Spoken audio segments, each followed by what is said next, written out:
आता बघूयात मुंबई उपनगरातील टॉप 9 बातम्या।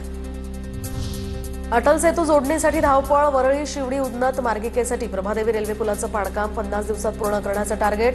30 नोव्हेंबरपर्यंत पाडकाम पूर्ण, MMRDAचं नियोजन। दरम्यान पूल बंद असल्यामुळे रहिवाशांना KEM टाटा रुग्णालयामध्ये जाण्यासाठी मोठा वळसा।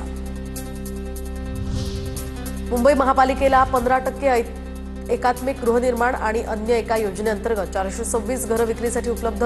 म्हाडाप्रमाणे संगणकीय सोडतीद्वारे पहिल्यांदाच या घरांची सोडत काढण्यात येणार।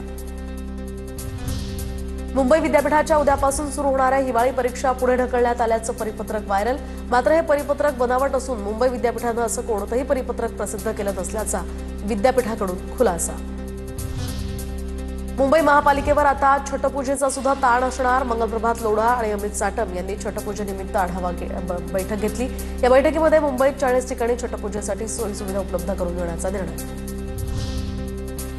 डोंबिवलीतील भजनी मंडळांची प्रतीक्षा आता संपली। गणेशनगरमध्ये भजन मंडळ भवनाचं लोकार्पण, आमदार रवींद्र चव्हाणांच्या विशेष प्रयत्नातनं साकारलं भवन। बांधकाम घोटाळ्यामध्ये ईडीनं अटक केलेले माजी आयुक्त अनिल कुमार पवार यांच्या विरोधात लाचलुचपत प्रतिबंधक विभागाकडे सुद्धा तक्रार।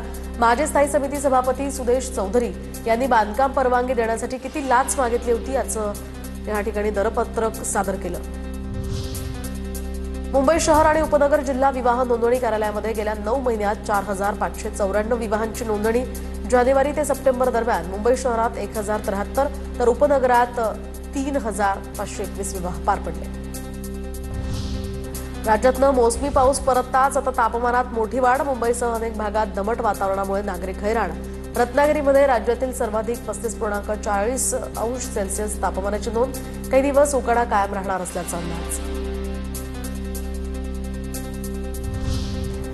शैक्षणिक पात्रता नसताना सुद्धा नर्सिंगच्या अभ्यासक्रमांसाठी 90 विद्यार्थ्यांना प्रवेश देणाऱ्या शिक्षण संस्थांना मुंबई उच्च न्यायालयाचा दणका। रत्नागिरी, सातारा, सांगली, कोल्हापूर, बीड, अमरावती आणि मुरुडमधील गैरप्रकारासंदर्भात या संस्थांवर कारवाईचे हे आदेश।